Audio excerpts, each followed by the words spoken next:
I learned about it and I was like, wow, this sounds really cool. You get to play music in, the elderly's homes and, visit them and kind of talk with them. It seemed like a very personal, intimate setting that really sounded really interesting to me.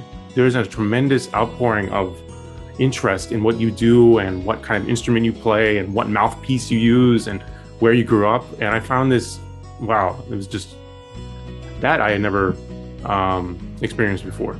That level of interest in you personally as well as your music. A really interesting question. I'm glad you asked that because I'm sure every musician has a different process. I treat it no differently than a gig, like when I have to leave the home. The only difference is that I'm not leaving the home. I give myself an hour, get my clothes ready, take a shower, shave, prepare everything, put my instruments out, clean my instruments, blah, blah, blah. So I do the same process. And the reason I do that is not because I'm a nut. It's actually because I find that it makes me play better. Like I don't drop down any of the professionalism just because I'm at home. I like to keep that level high. So my process is pretty intricate, I set up my lights. I bring my lights into my bedroom where I have like a shag carpet, so it absorbs a lot of sound. I bring my lights, I bring my desk, I move everything to the right angle. I put my laptop on top of a riser just so it gets the right angle. I prepare my instruments, I practice, warm up. I have my saxophone, my flute, my clarinet. It's very fun for me. It really makes me feel like I'm still working. I felt like having that process was a blessing for me. It felt like I was going to work. It was hopeful. It's really affected me because I didn't realize, I didn't realize how many people out there still want music, still want us to perform.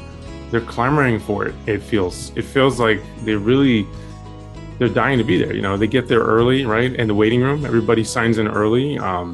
It makes me realize that when you play from the heart and you do your best and you try to put on a great concert for them, purely for them, and to do outreach from that standpoint, I never realized how much I get back. Like the feeling that I have inside is very fulfilling. It really feels like you're doing something worthwhile and you're doing something good for the community and for the world. I didn't realize I was gonna feel that way. That was like a pleasant surprise. This happened recently. I played a song that apparently it reminded her of her father who played saxophone. So she wrote in the chat, she goes, wow, this reminds me of my father who's no longer with us. He played saxophone. She said, you touched my heart, you melted my heart. And I was like, wow. When I read that, I was like, wow. I just got chills saying that. To be able to pick up your instrument, which is a big piece of metal that has a metal mouthpiece and a wooden reed and all kinds of gadgets, and then make a sound through it, and to have someone else feel that through the microphone, through the wire, through the Wi-Fi, all the way through the internet into cyberspace, and then receive that and feel that way. Wow, that's definitely something special. I think that's the whole point of this, I think.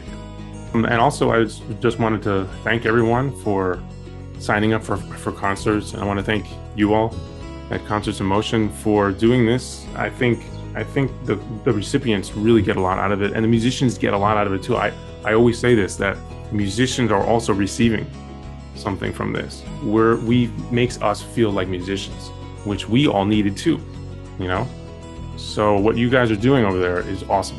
So thank you.